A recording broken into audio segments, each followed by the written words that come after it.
तो जय शनिदेव दोस्तों। और दोस्तों, जो मनु भैया को, हर्ष भैया को और प्रीतम भैया को गुरु मानते हैं तो वीडियो के नीचे कमेंट जरूर करें और वहां पे जय शनिदेव जरूर लिखें। तो दोस्तों, आज की वीडियो में मैं आपको बताने वाला हूँ कि क्या हम अपने बेडरूम के अंदर भगवान का मंदिर रख सकते हैं, जो आप पूजा पाठ करते हैं डेली, यानी कि आपके देवी देवताओं का जो मंदिर है वो आप अपने बेडरूम की जगह पर रख सकते हैं या फिर नहीं रख सकते हैं। क्योंकि मैंने बहुत जगह पे ऐसा देखा है और बहुत लोग ऐसे कमेंट भी करते हैं, ऐसे सवाल भी उठाते हैं कि क्या हम बेडरूम के अंदर अपने भगवान का जो इष्ट देव रहते हैं उनका जो मंदिर है वो रख सकते हैं कि नहीं रख सकते हैं।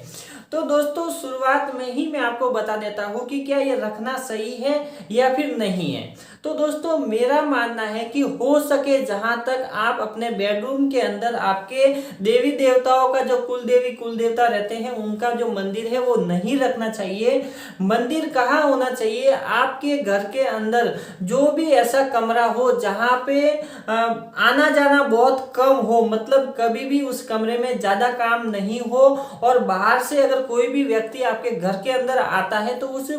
कमरे तक नहीं पहुंच पाए या फिर उस मंदिर तक नहीं पहुंच पाए, ऐसे कमरे में वो मंदिर होना चाहिए, ताकि कभी भी कोई भी बाहर से कोई लेडीज आती है, अगर वो लेडीज समझो पीरियड्स में है और उसके दौरान आपके घर में आ जाती है, तो अगर आपके मंदिर तक पहुंच पाती है तो वहां पे आपका जो मंदिर है वो दूषित हो जाता है, अशुद्धि हो जाती है उस मंदिर की, और देवी देवताओं का जो वास है वहां से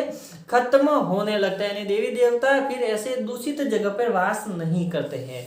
तो सबसे पहले आपको यही बातों का ध्यान रखना है कि अपने मंदिर को सेपरेट रखना है। बाहर से कोई भी लेडीज या कोई भी जब व्यक्ति आता है तो ध्यान रखना है कि वो व्यक्ति उस मंदिर तक नहीं पहुंच सके।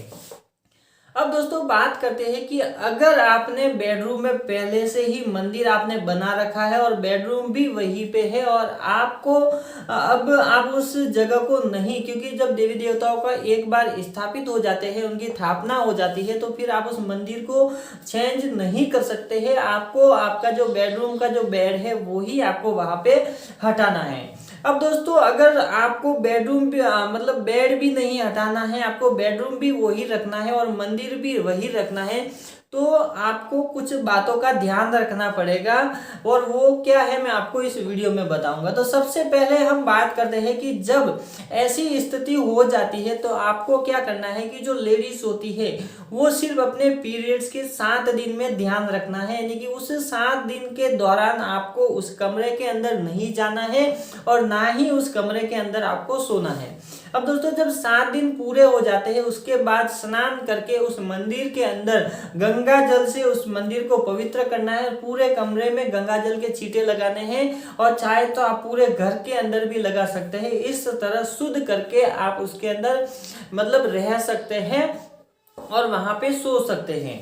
अब दूसरा, पहला पॉइंट तो ये गया। दूसरा पॉइंट ये हो गया कि जहां पे आपका मंदिर है और बेडरूम है तो उसी जगह पे आपको अपने उस कमरे के अंदर आईना नहीं रखना है। यानी कि आईना जब आप वहां पे रखते हैं तो बहुत सारे मेकअप के भी सामान आप वहां पे जरूर रखते हैं, और जब ये सारे सामान जब वहां पे पड़े रहते हैं तो आप नहाने के बाद सीधा उसके सामने बैठ जाएंगे और वहां पे आप अपने बाल संवारेंगे, मेकअप वगैरह करेंगे। तो ये सारी चीजें आपको वहां पे नहीं करनी है, इस बात का विशेष ध्यान रखना है। यानी कि लेडीज, खास करके लेडीज, अपने बाल को उस कमरे के अंदर नहीं संवारना है, वो जगह आपको चेंज कर लेनी है, कहीं और जगह पे रख देना चाहिए। ऐसा करने से, अगर आप ऐसा नहीं करते हैं और डेली के डेली अगर ऐसी आप प्रक्रिया करते हैं तो आपके घर के अंदर दरिद्रता आ जाएगी, लक्ष्मी आपके घर के अंदर नहीं रुकेगी, घर के अंदर क्लेश का माहौल हो जाएगा, आपके बिजनेस जो चलते हैं वो कम हो जाएंगे और लड़ाई झगड़े का जो माहौल है वो ज्यादा बना रहेगा। घर के अंदर की जो शांति है वो खत्म हो जाएगी अगर आप इन बातों का ध्यान नहीं रखते हैं तो। अब दोस्तों बात करते हैं कि जब उस कमरे में आप सोते हैं तो खास करके पति पत्नी अगर उस कमरे में सोते हैं तो आपको विशेष ध्यान रखना है कि जब भी आप सोते हैं, जब आप प्रेम करते हैं एक दूसरे से, तो आपको ध्यान रखना है कि जब आप सोते हैं तो सोने के बाद जो समय रहता है, जैसे कि रात्रि के कभी 11, 12, 1, यानी कि इस समय में आप एक दूसरे से प्रेम कर सकते हैं। लेकिन आपको ध्यान रखना है कि ब्रह्म मुहूर्त में सुबह के समय में कभी भी आपको मिलाप नहीं करना है, यानी कि एक दूसरे से प्रेम नहीं करना है। बहुत लोगों को होता ये है कि जो सुबह का जो समय रहता है, यानी कि 4 बजे से लेके जो 6-7 बजे का जो समय रहता है,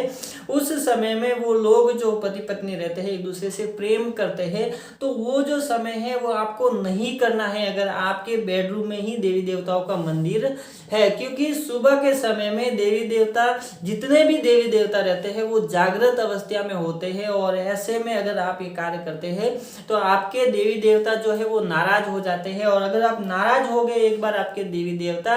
तो उसके बाद आपके घर में वही स्थिति हो जाएगी, दरिद्रता, लक्ष्मी का नहीं रहना, घर के अंदर क्लेश, लड़ाई झगड़े, यानी कि बहुत सारी जो प्रॉब्लम है वो आपके घर के अंदर होनी चाहेगी। तो ये जो कुछ पॉइंट्स थे जो मैंने आपको बताई है, और लेडीज को खास करके ध्यान रखना चाहिए, स्वयं घर के अंदर रहने वाली सारे लेडीजों को ध्यान रखना चाहिए कि उस कमरे के अंदर दिन में भी आपको नहीं सोना है, दिन में भी कोई भी लेडीज उस कमरे के अंदर नहीं सोए,